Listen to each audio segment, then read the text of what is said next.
नमस्कार, मी साटम. बघा, आजपासून 300 वर्षापूर्वी म्हणजे 31 मे 1725 रोजी महाराष्ट्रातील आजच्या अहिल्यानगर जिल्ह्यामधील अहिल्यानगर पासून 78 किलोमीटर अंतरावर असलेल्या जामखेड तालुक्यातील चौंडी गावामध्ये एका छोट्या मुलीचा जन्म होतो. तिची ओळख फक्त एका श्रीमंत इंदोर संस्थानाची कारभारीण म्हणून राहत नाही, तर श्री नागनाथ पासून श्री सोमनाथ पर्यंत, श्री महाकालेश्वर पासून श्री भीमाशंकर पर्यंत तथा पुरी अशा महान देवस्थानांची ती राखणदार होते.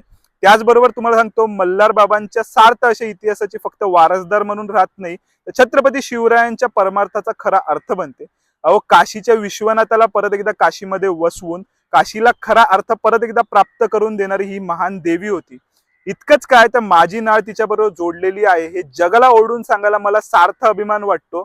याबद्दल मी तिचा कायमच कृतज्ञ राहील. त्या म्हणजे देवी अहिल्याबाई होळकर. आज त्यांची 300वी जयंती आहे. बघा, होळकरांबद्दल एक इंटरेस्टिंग गोष्ट सांगतो. एकंदरीत पाहायचं झालं ना, तर पानिपतचा एक चॅप्टर सोडला तर होळकरांचा इतिहास तसा दैदिप्यमानच.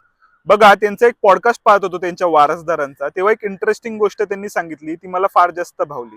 बघा, त्यांचं असं मत आहे की त्यांचं जे वडिलोपार्जितील मृत्यूपत्र बनतं ना, त्यामध्ये एक पहिली ओळ नमूद केली जाते की संपत्ती आणि इतर सर्व गोष्टी आहेत ना, त्या बाजूला सोडल्या तर काय जास्त गोष्ट राखायची असं त्यांच्या पूर्वजांनी आजपर्यंत त्यांना सांगत आले, ते म्हणजे आपल्या कुटुंबाचे संस्कार आणि आपली संस्कृती. ती राखा. काही राखता आलं नाही तरी चालेल, पण आपली संस्कृती आणि आपले संस्कार राखायला बिलकुल विसरू नका. आणि हाच खरा अहिल्या देवींचा इतिहास आहे, ज्यामुळे आजही त्यांचं नाव अजरामर आहे. यार, म्हणून मला वाटतं की तुम्ही ऍडव्हर्टाइजमेंट किंवा कुठलीही जाहिरात करू नका. हे बघा, आजच 300वी जयंती आणि हे बघा काय परिस्थिती आहे. वृत्तपत्रावर ऍडव्हर्टाइजमेंट आली होती आणि तोच वृत्तपत्र कोणीतरी बसायला घेतला होता. आता मी हा उचलणार आहे आणि त्यानंतर मी त्याचा प्रॉपर विल्हेवाट लावणार आहे, ते म्हणजे रिसायकलसाठी देणार आहे. बाकी अशा प्रकारच्या गोष्टी खरोखर नेत्यांनी टाळल्या पाहिजे. ज्यांना आपण आदर्श मानतो त्यांची आज बघा परिस्थिती काय करून ठेवलेली आहे. देवी माफ करा.